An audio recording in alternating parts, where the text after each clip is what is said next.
C'est le moment revient sur ces séquences de séries qui nous ont marqués. Une mort brutale, des adieux déchirants ou un simple dialogue.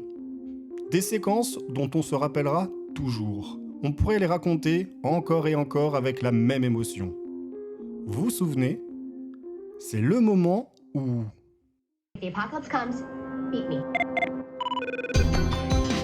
I am the danger. You have to go back, kid. Winter is coming. Everybody lies. Come at the cave, you best not miss. On est en 2024 et encore aujourd'hui, on peut sentir une sorte de jugement de valeur dès qu'on s'approche du genre. Je parle bien sûr du système de classement des œuvres de fiction, comme on dit cinéma de genre, littérature de genre, série de genre. Fantastique, horreur, science-fiction, vous savez ces styles qu'on prend un peu de haut, surtout en France. Le genre, ce n'est pas sérieux. Un argument qu'on avait déjà exposé quand on parlait de comédie, qui est un genre aussi. C'était l'épisode 4 de la seconde saison du podcast et The Office y était célébré, si jamais vous l'aviez raté. Donc le genre, c'est un truc un peu rigolo, tout juste bon à apporter une dose de plaisir à un public juvénile ou un peu trop nostalgique. Mais si on veut parler de vraies œuvres, là non, faut être sérieux 2 minutes. Les trucs avec des vaisseaux spatiaux ou des monstres chelous, vous êtes mignons, mais faut laisser les adultes s'exprimer. Évidemment, ce type de remarque n'est pas très intelligente et n'est stupide que la stupidité, comme dirait la maman de Forrest Gump. Le genre est un exhausteur au sens culinaire du terme, c'est-à-dire qu'il ne va pas changer ce que vous souhaitez raconter, mais augmenter la perception que l'on en a. C'est un terrain de jeu sur lequel on peut faire tout ce que l'on veut, peu importe le style. L'ASF peut être social, politique, comique, emprunter la mécanique des récits initiatiques tout en amenant son histoire sur des réflexions sociétales ou métaphysiques. L'horreur en série, c'est un mariage plus compliqué parce que la peur, l'effroi s'accompagnent mal avec la répétition sur la longueur. Le genre repousse les limites, ouvre les frontières tout en offrant des règles sur lesquelles on peut se reposer. La liberté sans contrainte, mais avec quelques conventions bien pratiques. En termes de possibilités et de permissions, l'ASF est similaire au polar, sauf que ce dernier est très bien représenté et célébré comme il se doit, là où la science-fiction connote encore une sorte de réticence pavlovienne. Peut-être parce qu'elle appartient au registre de l'imaginaire, qu'on associe de façon erronée bien trop à l'enfance. On entend encore aujourd'hui dire que Buffy c'est un truc d'ado, alors que... Est-ce qu'il est nécessaire de gaspiller de l'énergie à rappeler la richesse transgénérationnelle de la série ? Les parallèles entre notre histoire et une série comme Battlestar Galactica, le remake, sont nombreux et d'une acuité telle qu'on peut aisément s'en servir aujourd'hui pour effectuer quelques piqûres de rappel salvateurs. Et si une série comme Doctor Who fut initialement un programme pour enfants, les adultes pouvaient largement y trouver leur compte et davantage encore depuis 2005.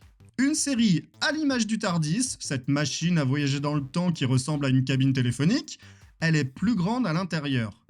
L'ASF et les voyages temporels permettent non seulement de proposer un spectacle bigger than life, une mythologie complexe, mais aussi de revisiter l'histoire avec un grand H et d'aller là où les historiens ne peuvent aller.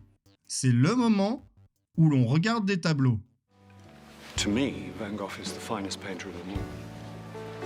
Certainly the most popular great painter of all time. The most beloved. His command of color, the most magnificent. He transformed the pain of his tormented life into ecstatic beauty. Pain is easy to portray, but to use your passion and pain to portray the ecstasy and joy and magnificence of our world, no one had ever done it before.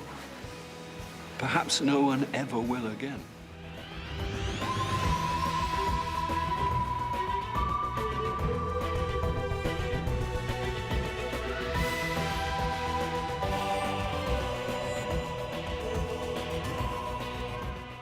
Saison 5, épisode 10.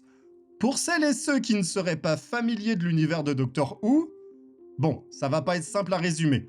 Le docteur n'est pas un docteur mais un seigneur du temps qui voyage donc à l'aide d'un vaisseau qui ressemble à une cabine téléphonique britannique des années 60, les Bleus.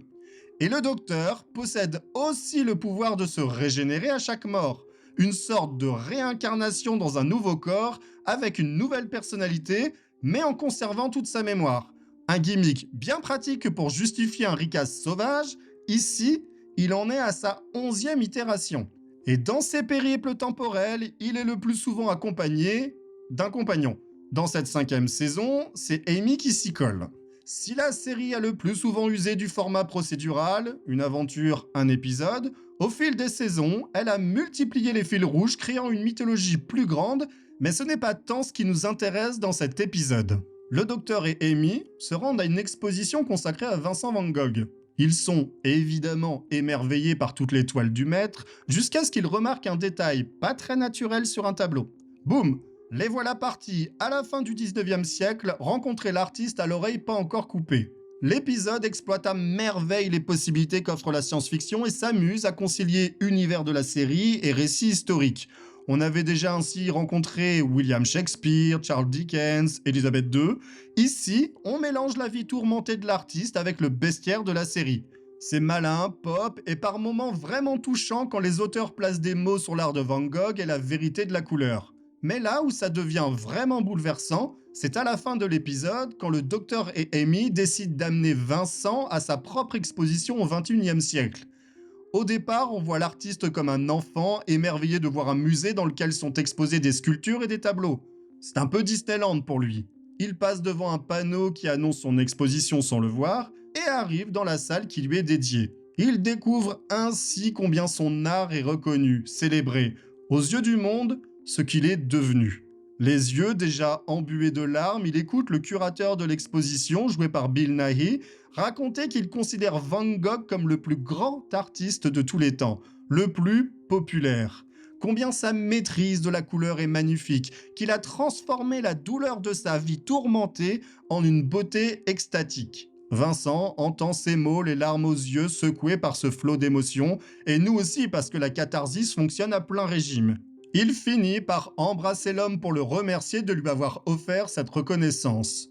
La séquence n'est pas complexe, un simple dialogue, quelques mouvements panoptiques de caméra pour figurer la sensation quasi submersible de l'artiste, mais elle nous ébranle. Parce qu'on connaît la trajectoire et le destin de Vincent van Gogh, on sait dans quelle misère il a fini son existence, aussi courte soit-elle. Son instabilité mentale, ses crises, la pauvreté, tout ça a conduit à son suicide alors qu'il n'a que 37 ans. C'est la beauté de la science-fiction, le jeu des voyages temporels, que d'offrir, même sous couvert d'une fable, un peu de sérénité à une âme tourmentée. Un acte d'une charité sans calcul, quand bien même on sait que sa mémoire sera effacée quand il retournera à son époque.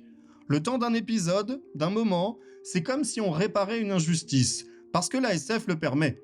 Offrir une réparation éphémère. Se dire que le temps d'une fulgurance, cette iniquité a disparu.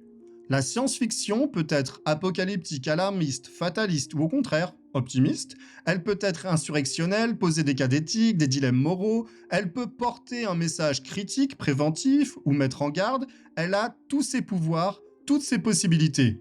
Ici, elle se sert de ses instruments, de sa mécanique, de ses outils pour explorer une dimension réparatrice. Après tout, pourquoi le Docteur s'est-il surnommé ainsi ?